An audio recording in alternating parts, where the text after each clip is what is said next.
બનાસકાંઠાના ડીસા તાલુકાના કંસારી ગામમાં વિકાસના દાવાઓની વચ્ચે ગ્રામજનોની મુશ્કેલીઓ સામે આવી। કંસારી ગામથી પ્રજાપતિ નગરને જોડતો મુખ્ય માર્ગ છેલ્લા 15 થી 20 દિવસથી વરસાદી પાણીમાં ગરકાવ હોવાથી ખેડૂતો, પશુપાલકો, વિદ્યાર્થીઓ અને સ્થાનિક રહેવાસીઓને ભારે હાલાકીનો સામનો કરવો પડી રહ્યો છે। રસ્તો બંધ થતા લોકોને ખેતરોમાંથી પસાર થવાની ફરજ પડી રહી છે, જ્યારે દૂધ ડેરી સુધી પહોંચાડવું અને જરૂરિયાત સમયે હોસ્પિટલ જવું પણ મુશ્કેલ બન્યું છે। ગ્રામજનોનો આક્ષેપ છે કે અનેક રજૂઆતો કરવામાં આવી છતાં સમસ્યાનો ઉકેલ નથી આવ્યો। હવે વરસાદી પાણીના નિકાલની કાયમી વ્યવસ્થા અને પાકા માર્ગની માંગ ઉઠી છે। 15 દિવસથી રસ્તો બંધ છે। જે પહેલા વરસાદ પડ્યો 15 દિવસ પહેલા ત્યારનો રસ્તો બંધ છે। હવે અમારે હેડવાનું કેવી રીતે, અહીંયા ચાલવા છોકરા ભણવા મૂકવો કેવી રીતે?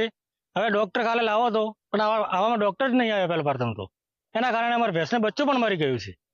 હવે બીજી કે આ ખેતરવાળા ખેતરમાં હેડવું કેવી રીતે? સામે ઝાટકો લાગેલો છે, એટલે સરકારને વિનંતી છે કે આ રસ્તો ઉપાડીને અમને કોઈક રસ્તો કરી આપે એવી અમારી વિનંતી છે। અમારે કંચારીથી ગામમાંથી આ પ્રજાપતિ નગર જવાનો રસ્તો છે। 50 ઘરનું લોકોને એટલી તકલીફ છે, કોઈ સીમા જ નથી। 15 દિવસ રસ્તો બંધ રહે વરસાદ વરે એટલે, ને અમારે છોકરાને ભણવા જવાનું પૂરી તકલીફ થાય। દૂધ ભરાવાનું 2 ટાઈમ હોય તો મનખાના ખેતરમાં ઉપાડીને જવું પડે, બાકી કોઈ જવાર વહેલા મોડા જાય, જો કરંટ ચાલુ હોય તો અમારે ખેડૂતોને ફોન કરીને આવવું પડે, બાકી કરંટમાં ચોંટી જઈએ। આવું ભયંકર કામ કાઢું છે।